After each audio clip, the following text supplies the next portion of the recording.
அனைவருக்குமே வணக்கம். சற்று முன் கிடைத்திருக்கக்கூடிய ஒரு மிக மிக முக்கியமான செய்தி ஒன்று வெளியாகி உள்ளது. சற்று முன் தமிழகத்தில் திமுக ஆட்சி கலைப்பு, துணை ராணுவம் குவிப்பு, இது மாதிரி செய்திகள் வெளியே இருக்கு. ஸோ காலையில் பார்த்தீங்கன்னா நேற்றிலிருந்தே பார்த்தீங்கன்னா தமிழகத்திற்கு பார்த்தீங்கன்னா திமுகவுடைய ஆட்சிக்கு எதிராக நிறைய ஆக்ரோஷமாக எழுந்து கொந்தளிக்கக்கூடிய மக்கள் அனைவரையும் பார்த்தீங்கன்னா திமுகவுடைய ஆட்சியை எதிர்த்து வரும் நிலையில் தான் இப்போ பார்த்தீங்கன்னா ஆட்சி கலைப்பு ஏற்படுவதாக ஸோ 356 ஒரு சட்டத்தின் கீழ் இப்போ பார்த்தீங்கன்னா தமிழகத்தில் ஆட்சி கலைய போகிறதாக ஒரு பரபரப்பான செய்தி வெளியாகியிருக்கு. ஸோ இதை பற்றி தான் இந்த வீடியோவில் நம்ம முழுமையாக பார்க்க போகிறோம். ஸோ அதுக்கு முன்னாடி நம்ம சேனலுக்கு இப்போ தான் நீங்கள் முதல் முறையாக வந்திருக்கீங்க அப்படின்னா மறக்காமல் நம்மளுடைய சேனலை சப்ஸ்கிரைப் பண்ணி சப்போர்ட் பண்ணுங்கள்.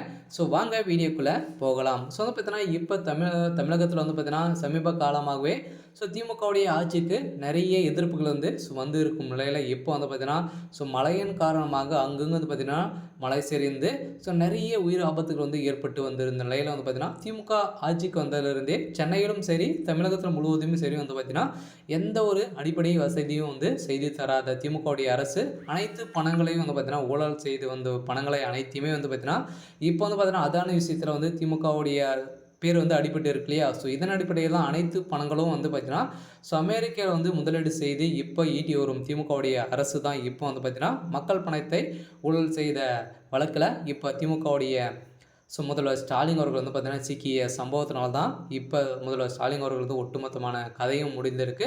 ஸோ திமுகவுடைய ஆட்சியும் இன்னும் ஒரு 24 மணி நேரத்தில் பார்த்தீங்கன்னா ஆட்சி கலைப்பு ஏற்படும் அப்படின்ற மாதிரி பேசப்பட்டு வருகின்ற நிலையில் தான் பார்த்தீங்கன்னா அது அடுத்ததாக பார்த்தீங்கன்னா ஆளுநர் ஆர்.என். ரவி அவர்களை முதல்வராக அறிவிப்பு வெளியாகலாம் அப்படின்ற மாதிரி தான் நீதிமன்றம் போட்ட அதிரடிய தீர்ப்பால் இப்போ முதல்வர் ஸ்டாலின் அவர்களுக்கு நிறைய எதிர்ப்புகள் வந்திருக்கு.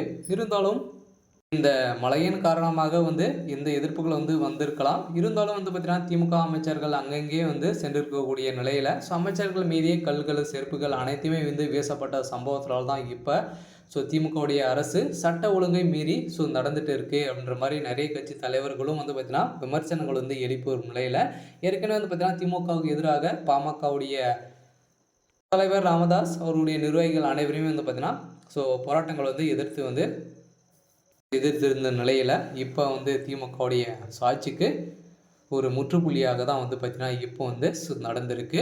இருந்தாலும் தமிழகத்தில் கூடிய விரைவில் ஆட்சி கலைப்பு ஏற்படும் அப்படின்ற மாதிரி தான் மேலிடத்திலே பார்த்தீங்கன்னா பேசப்பட்டு வருகிற நிலையில் தான் இப்போ பாஜக வச்சு செய்யக்கூடிய அளவுக்கு தான் இப்போ நடந்திருக்கு. இருந்தாலும் கூடிய விரைவில் தமிழகத்தில் ஒரு சம்பவம் நடக்கும் அப்படின்ற மாதிரி பேசப்பட்டு வருகின்ற நிலையில் இருந்தாலும் என்ன நடக்க போகுது அப்படின்றத நம்ம வெயிட் பண்ணி பார்க்கலாம்.